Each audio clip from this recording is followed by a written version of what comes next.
Picture this. You're in one of the world's most famous parks. You strike a pose, you smile for the camera, and in literally a matter of seconds, that totally innocent everyday decision sets off a deadly disaster.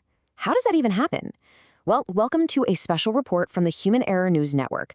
We're here to figure out how we can detect, prevent, and actually correct the fatal flaws hiding right under our noses in the systems we trust. Now, if you want to learn how to spot these hidden dangers before they strike, go ahead and hit subscribe. So let me ask you something. Can taking a simple photograph actually be a fatal error? Honestly, you probably assume that heavily regulated historic city traditions, things that have literally been running for over 150 years, are inherently safe, right? You just naturally trust the system. But what happens when that exact same system introduces a highly unpredictable, frankly massive element into a really chaotic environment? Look, we all want our public spaces to be safe, especially when we're celebrating those big, once-in-a-lifetime milestones. Okay, so let's break down this timeline to see exactly where the system completely broke down on June 17th. It's about 2:45 p.m. An 18-year-old tourist named Roman Mahajin is finishing up a Central Park carriage ride with his family. They had traveled all the way from India just to celebrate his high school graduation. At the end of the ride, the driver steps out of the carriage to snap a quick family photo. And in that one unguarded, split-second moment, the horse gets spooked. It bolts, Ramach's mother falls from the carriage, and acting on pure instinct, the teenager jumps out to try and save her. The consequences of that rapid chain reaction are just absolutely devastating. Ramach's father, Deepak, recounted the nightmare of that moment. He said, "My son fell off as he tried to save his mother. He was screaming, 'Mom!' And tragically, Ramach suffered a fatal head injury when he hit the pavement. What was supposed to be this huge celebration turned into a total nightmare, all because of a sequence of events triggered by a really simple human action, just stepping away from the carriage." Now, as an anchor here at the Human Error News Network, my job isn't just to look at isolated accidents, it's to find the pattern. And I really want you to pay close attention to the number 8. Because, according to the Central Parks Conservancy, there have been 8 horse-related incidents in Central Park in just the past 13 months. Now, Romanch has the first fatality in 150 years, but honestly, this number proves we aren't just looking at a freak one-off event. It points to a really deep systemic vulnerability. Think about it. Human error meeting a live 2,000-pound prey animal right in the middle of a screaming city. So how in the world do we fix this? Well, that is exactly where things get incredibly divided. Let's impartially weigh both sides of this debate. On one side, we've got the Transport Workers Union Local 100. They are fighting hard to preserve a 167-year-old blue-collar tradition, essentially trying to protect hundreds of jobs. Their take is that the industry just needs better infrastructure, things like adding proper hitching posts to secure the horses safely so they can't bolt. But then, on the other side, you have the Central Park Conservancy and various animal rights activists. They're arguing that mixing these nervous 2,000-pound animals with modern city congestion is just a fundamental risk to both public safety and animal welfare. For them, the only solution is a total, permanent ban. The crucial thing to look at here is the immediate response to the human error factor. Right after the tragedy, the union did take some quick corrective action. They temporarily paused all the rides to run safety checks. The drivers had to go through refresher training, heavily emphasizing that you absolutely cannot leave passengers in the carriage without holding the lines.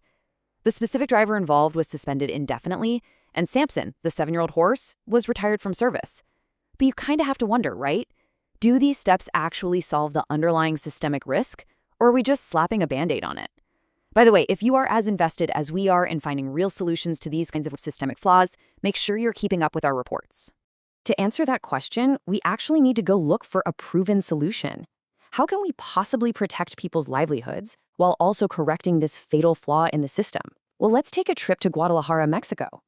This is a city that successfully navigated this exact same crisis back in 2017. Mayor Enrique Alfaro Ramirez actually sat down with Alfonso Hernandez O., who is an electric carriage designer. Basically, after an entire year of really intense negotiations between animal rights advocates and the carriage drivers themselves, they decided to just completely redesign the tradition from the ground up.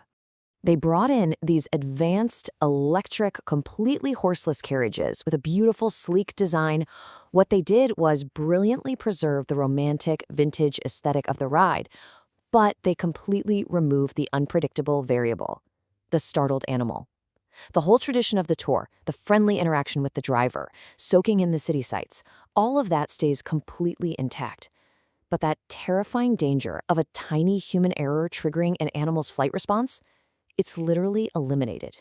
And here is what's truly fascinating, the economic blueprint behind this whole thing. You'd think replacing the horses would destroy the industry, right? But it actually saved it. It preserved the drivers' jobs. And get this, drivers actually saw their income shoot up anywhere from 40 to 100%. Why? Because suddenly they have way broader operating hours. They aren't held back by those strict regulations meant to protect horses from extreme heat or freezing cold. Plus, it completely ends the controversies surrounding animal welfare. It's essentially a massive win-win system correction. We're talking about a fix that protects human lives and blue-collar livelihoods. Okay, let's pull back to New York City for a second to really grasp why this matters.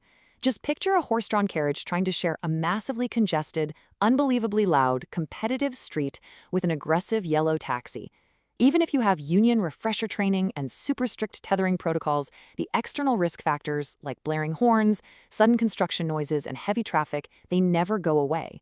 Horses are, at their core, nervous prey animals. When they get startled, their gut instinct is to bolt. So as the system stands today, it is still inherently fragile. And this is where the power shifts right back to you and the choices your local governments are making. There's this piece of legislation originally known as Ryder's Law, which has just been renamed Roman's Law to honor the 18-year-old victim. And this is actually heading to the City Council this July. If it passes, this bill would prohibit any new licenses, basically phasing out the horse-drawn cab industry by June 2028. But crucially, it aims to provide transitional job placement services for those drivers, which could completely open the door to adopting an electric carriage model just like we saw in Mexico. We are literally watching a legislative battle over how to correct a fatal systemic flaw. Honestly, the moral stakes couldn't possibly be higher right now, because despite this horrific tragedy, horse carriage rides actually resumed in Central Park barely a week later. The Mahajin family put out a really powerful plea against this immediate resumption. They said, allowing horse carriages back on the streets while our family is planning a funeral proves that the city values tourism over human life. It is a stark, absolutely devastating reminder of the real human cost we pay when historical traditions violently clash with modern safety realities. So the fatal flaw in the system has been totally exposed. We've clearly identified the massive potential for catastrophic human error. And we know for a fact that a proven compassionate alternative actually exists, one that even boosts driver revenue. As we wrap up this special report here at the Human Error News Network, I'm going to leave you with this one thought to debate in the comments below. When push comes to shove, will your city adapt its beloved traditions to protect its people, or will it just wait around to repeat its fatal errors?